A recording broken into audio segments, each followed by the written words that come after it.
Chapter 5 Towards Green Energy. Energy and Use of Energy. In modern civilization, energy has become a primary need along with food, cloth, and shelter. We need energy in different forms for diverse types of works.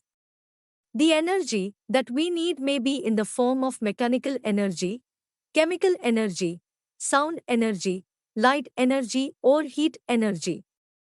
How do we get these different forms of energy? We know that energy can be converted from one form to another. Different sources of energy are used to the different forms of energy necessary for us. In previous standards, we have learnt about energy, sources of energy, and various concepts related to them. Here we will learn about various sources that are now used for the generation of electrical energy, the methods that are used for this, the scientific principles that are used there, the advantages and disadvantages of these methods, and also what is meant by green energy. Generation of electrical energy. Most of the electric power plants are based on the principle of electromagnetic induction invented by Michael Faraday. According to this principle, whenever magnetic field around a conductor changes, a potential difference is generated across the conductor. The field around a conductor can be changed in two ways.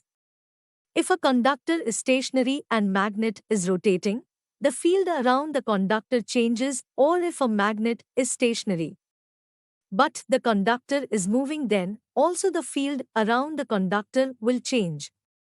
Thus, in both these cases, a potential difference is created across the conductor. The electrical power generating machine based on this principle is called electric generator. Such large generators are used in commercial power generation plants. Turbine is used to rotate the magnet in the generator. A turbine has blades. When a flow of liquid or gas is directed on the blades of the turbine, it rotates. Because of the kinetic energy of the flow, this turbine is connected to electric generator. Thus, the magnet in electric generator starts rotating and electric energy is produced. Thus, to generate electricity based on the principle of electromagnetic induction, we need a generator. To rotate the generator, we need a turbine, and to drive the turbine, we need an energy source. Based on which type of energy source is used to rotate the turbine, there are different types of power generating stations. The design of the turbine used in different types of power stations is also different. Thermal energy-based electric power station. In this, the turbine is rotated using steam. Water is heated in a boiler. Using the thermal energy released due to burning of coal, steam of very high temperature and pressure is generated. The energy in the steam drives the turbine. Thus, the generator connected to the turbine rotates and electrical energy is produced. The steam is converted back into water and the water is recirculated to the boiler. Chart showing generation of electrical energy using thermal energy. System for converting steam back to water. Fuel coal. Boiler for conversion of water to steam. Steam turbine. Generator. Electrical energy. Since thermal energy is used here to generate electrical energy, such power plants are called thermal power plants.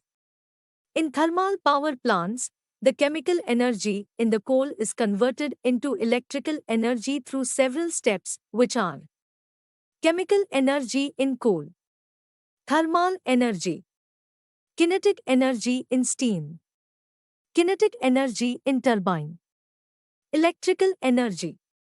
If you see a thermal power station, you will observe two types of towers there. What are they? If you observe the schematic of the thermal power station in given picture, you will get answer to this question. Compare the schematic of the thermal power station with the block diagram above, and you will understand how the boiler, turbine, generator, and the condenser are arranged in the power station. After combustion of fuel, here, coal, in the boiler, the emitted gases are released to the atmosphere through very high tower. Once the turbine is rotated using the steam at high temperature and high pressure, steam temperature and pressure decreases. This steam is converted back to water by taking out heat from it, that is by cooling it. This is done in the condenser using water in the cooling tower. The water in cooling tower is circulated through the condenser. Heat energy in the steam is given to the water and the steam condenses back to water. The heat absorbed by the water is then released to atmosphere through vapor and heated air through cooling tower. Although thermal power generation is a major way of electricity generation today, it suffers from certain problems.